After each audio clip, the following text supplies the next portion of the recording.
नमस्कार दोस्तों, जय माता दी। भाद्रपद मास की पूर्णिमा से श्राद्ध पक्ष शुरू होकर अश्विन मास के अमावस्या पर समाप्त होती है। इस बार श्राद्ध पक्ष 10 सितंबर से शुरू होकर 25 सितंबर तक रहेगा। यह दिन पितरों को समर्पित किए जाते हैं। श्राद्ध पक्ष को पितृपक्ष, कनागत, श्राद्ध आदि कई नामों से भी जाना जाता है। जैसे कि नाम से स्पष्ट होता है कि यह पितरों का पक्ष यानी पितृपक्ष है। यह दिन सिर्फ पितरों को समर्पित होते हैं। इन दिनों पितरों की आत्मा की शांति के लिए श्राद्ध तर्पण और पिंडदान किए जाते हैं। धार्मिक मान्यताओं के अनुसार पितृपक्ष के दौरान पूर्वजों का तर्पण श्राद्ध नहीं करने से पितृदोष लगता है। पितृपक्ष पितरों को प्रसन्न करने और उनकी कृपा को प्राप्त करने के लिए खास मानी जाती हैं। पितृपक्ष के दौरान श्रद्धापूर्वक अपने पितरों को कुछ अर्पित किया जाए तो उससे पितृ अति शीघ्र ही प्रसन्न हो जाते हैं और अपनी कृपा बरसाते हैं। हिंदू धर्म में पितृगण को देवतुल्य माना गया है।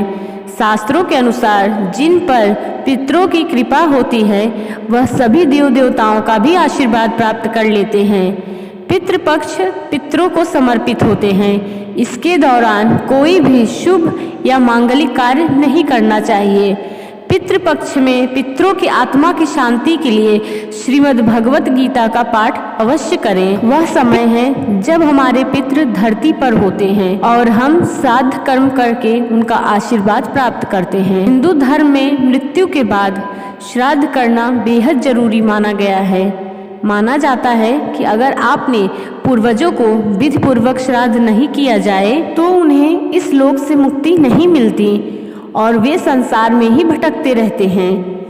ब्रह्मा पुराण के अनुसार देवताओं को प्रसन्न करने से पहले मनुष्य को अपने पूर्वजों को प्रसन्न करना चाहिए। पितृदोष सबसे जटिल कुंडलीय दोषों में से एक है। पितरों की शांति के लिए हर पक्ष भाद्रपद मास के शुक्ल पूर्णिमा से आश्विन मास के अमावस्या तक पितृपक्ष श्राद्ध होता है। इस दौरान यमराज पितरों को आज़ाद कर देते हैं ताकि वह अपने परिवारजनों से श्राद्ध प्राप्त कर सकें। कहते हैं कि जिस घर के पितृ अपने परिवार के लोगों से खुश रहते हैं उन्हें देवी देवताओं का भी आशीर्वाद प्राप्त होता है।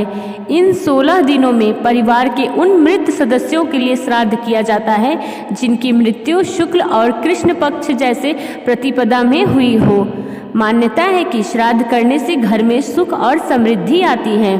पितृपक्ष श्राद्ध पर्व श्राद्ध होते हैं। इन्हें करने का शुभ अवसर रोहिणी मुहूर्त में होता है जिसमें सूर्य की तरफ मुंह करके घास की कुछ से जल देते हैं।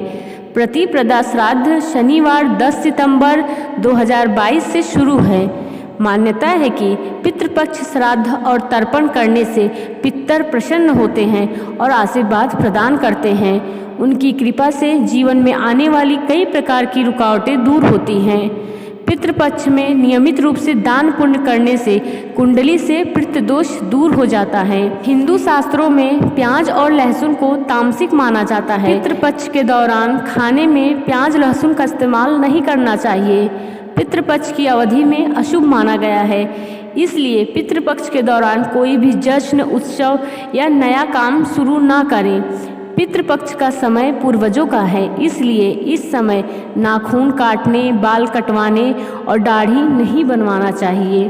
पितृपक्ष के नियमित रूप से पितरों को जल अर्पित करें। धार्मिक मान्यता है कि पीपल के वृक्ष में देवता और पितर का वास होता है। ऐसे में रोजाना पीपल में जल देना शुभ होता है। इसके अलावा रोजाना पीपल के पेड़ के नीचे घी का दीपक जलाने से पितृदेव प्रसन्न होते हैं और पितृदोष से मुक्ति मिलती है। पितरों का आशीर्वाद पाने के लिए दक्षिण दिशा में दीपक जलाना अत्यंत शुभ माना गया है और दक्षिण दिशा की ओर मुंह करके दोपहर के समय जल भी दिया जाता है। जल में काला तिल मिलाया जाता है और हाथ में कुश रखा जाता है। जिस तिथि की पूर्वज की देहांत तिथि होती है उस दिन अन्न और वस्त्र का दान दिया जाता है। उसके बाद किसी निर्धन को भोजन भी कराया जाता है। इसके बाद ही पितृपक्ष के कार्य समाप्त हो जाते हैं। हमारी जानकारी आपको कैसी लगी हमें कमेंट बॉक्स में ज़रूर बताएं। जय माता दी।